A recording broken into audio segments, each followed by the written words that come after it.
बहुत बहुत धन्यवाद, आभार भाई साहब। निश्चित तौर पर आपका अभिवादन खुद करेंगे। सहकारिता मंत्री और भारत को आतंकवाद उग्रवाद से मुक्ति दिलाने वाले माननीय श्री अमित शाह जी, सम्मानित मंच प्रदेश अध्यक्ष सम्राट चौधरी जी,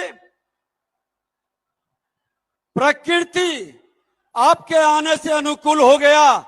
यहाँ के कृषक और किसानों के चेहरे पर जो खुशियां आई है, हम तो कहना चाहेंगे कि आज जिस तरह से मौसम के विपरीत भी आप सब ने आया है, यह संकेत देता है श्री बाबू के धरती से कि बिहार के अंदर मुंगेर लोकसभा क्षेत्र का ही नहीं, पूरे अगल बगल के तमाम क्षेत्र के लोग आपके नेतृत्व में बिहार बदलने के लिए पूरी तरह से संकल्पित है।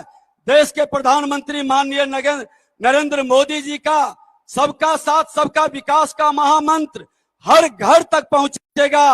और जो यहाँ पर वर्षों से बैठे हुए यहाँ के सांसद जिस तरह से यहाँ के टाल योजना के साथ ठगी किए, यहाँ के विकास के साथ यहाँ के अपराधियों के मनोबल को बढ़ाने के लिए भ्रष्टाचारियों को प्रोत्साहित करने का वातावरण बनाए हैं, आपके आने के बाद, आपके मार्गदर्शन के बाद वह वातावरण हटेगा। जब जब राजनीतिक अस्थिरता आई है, प्रशासनिक अराजकता फैला है और अपराध भ्रष्टाचार चरम पर पहुंचा है, उससे मुक्ति के लिए बिहार की जनता, मुंगेर लोकसभा क्षेत्र की, लखीसराय जिले की जनता भी संकल्पित है कि श्री बाबू का जो विकास का सपना अधूरा रह गया है, लोकनायक जयप्रकाश नारायण का सपना, भ्रष्टाचार मुक्त भारत बनाने का, वो सपना आपके और देश के प्रधानमंत्री जी के नेतृत्व में साकार होगा। हम हृदय से आपका अभिनंदन स्वागत करते हैं। आपने कार्यकर्ताओं का ही मनोबल नहीं, इस बिहार क्षेत्र के, लखीसराय मुंगेर क्षेत्र के भावनाओं का सम्मान करके विपरीत वातावरण में इस धरती पर कदम रखा है। आपका कोटि कोटि नमन, बहुत बहुत धन्यवाद। बहुत बहुत धन्यवाद, आभार भैया आपका। और अब मैं बेगूसराय के लोकप्रिय सांसद, हृदय हिंदू सम्राट और केंद्रीय ग्रामीण विकास मंत्री माननीय गिरिराज दास से आग्रह करती हूँ, जोरदार तालियों से स्वागत करें साथी। बोलिए भारत माता की, भारत माता की, वंदे वंदे। बोले जय श्री राम, जय बजरंगबली। मैं भाषण देने के लिए खड़ा नहीं हुआ हूं, देश के लौह पुरुष भारत सरकार के गृह मंत्री जी का मैं स्वागत करने के लिए खड़ा हुआ हूं। इसलिए तालियों की गड़गड़ाहट से माननीय गृह मंत्री जी का स्वागत करें, तालियों की गड़गड़ाहट से। ऐसा ताली बजाएं कि जो लोग, गृह मंत्री जी जब यहाँ घनघोर बारिश हो रहा था तो मुझे एक फोन आया, कहा कि आज तो गया अमित शाह का मीटिंग। हमने कहा ये इंद्र भगवान का आशीर्वाद है, कसैया के श्राप ने कहीं गाय नहीं मरता। तो मेरे भाइयों, मैं 3 सवाल करूंगा। आपने कभी सोचा था कि देश में कश्मीर से 370 धारा हटेगा?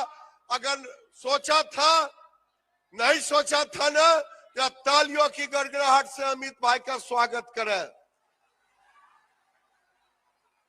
राम मंदिर बनने का कभी सोचा था? या तालियों की गड़गड़ाहट से स्वागत करें। और जो सुशील जी अभी कह रहे थे, मुझे बड़ा अच्छा लग रहा था सुशील जी के मुंह से, वो जब कह रहे थे अब कॉमन सिविल कोड आ रहा है, क्योंकि आज कॉमन सिविल कोड आ रहा है।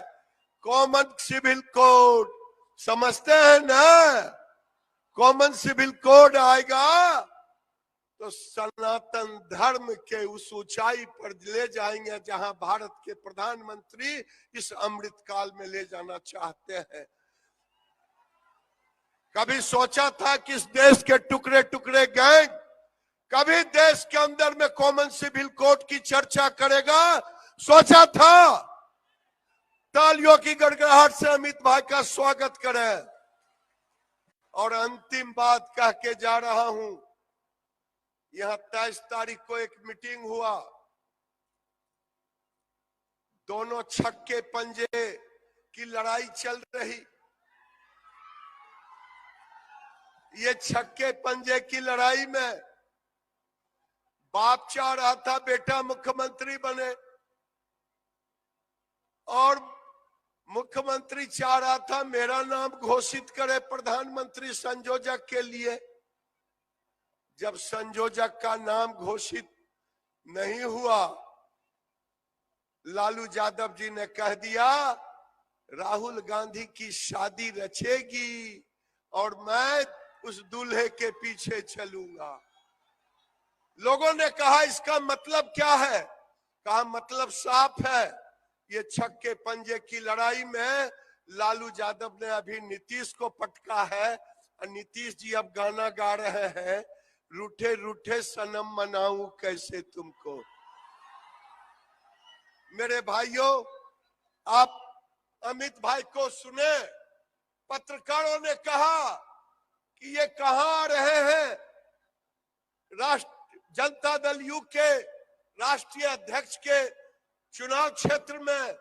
हम के राष्ट्रीय जनता दल यू के अध्यक्ष के चुनाव क्षेत्र में तो आ ही रहे हैं, लेकिन यहीं से 40 के 40 सीटों की गर्जना देंगे अमित भाई, और फिर नीतीश कुमार के राजनीतिक खात्मा का यहीं से शुरुआत होगा।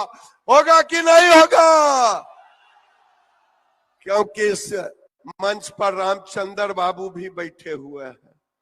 मैं नहीं बोलना चाहता। रावण का अंत हुआ था अहंकार का, इस धोखेबाज का भी अंत होगा। बोलो जय श्री राम।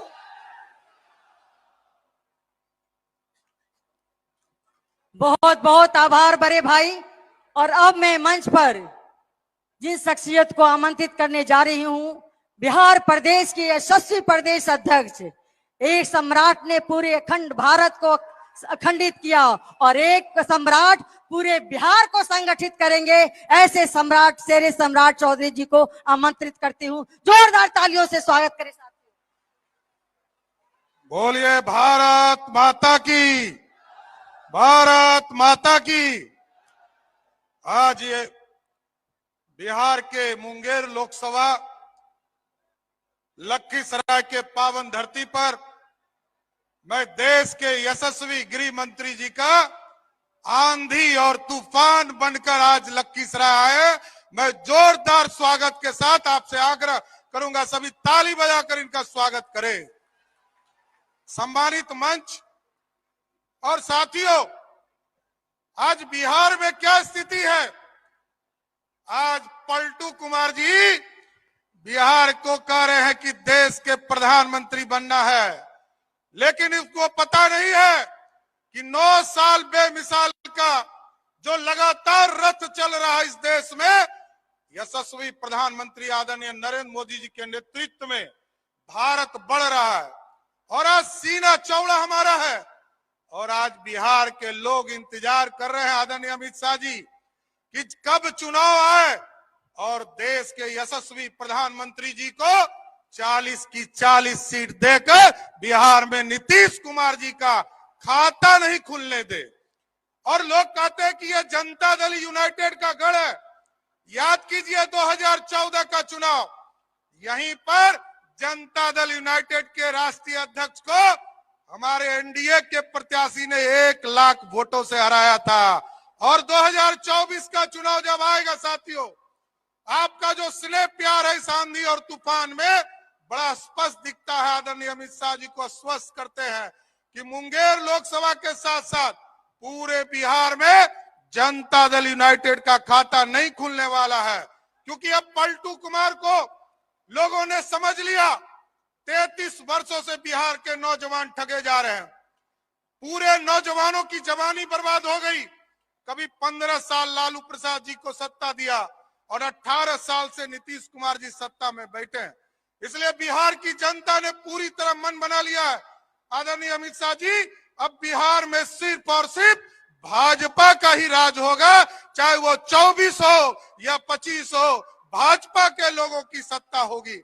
इसलिए आज आप आए और इस आंधी और तूफान में आप आए, इसके लिए मैं विशेष तौर पर आपका धन्यवाद देता हूं कि लखीसराय की पावन धरती पर आपने आकर भारतीय जनता पार्टी के एक कार्यकर्ताओं का मनोबल बढ़ाने का काम किया है। बहुत बहुत धन्यवाद। आज एक रिटायर्ड आईपीएस अरविंद ठाकुर जी भी हम लोगों की सदस्यता ग्रहण किए हैं, उनका भी मैं इस मंच के माध्यम से स्वागत करता हूं।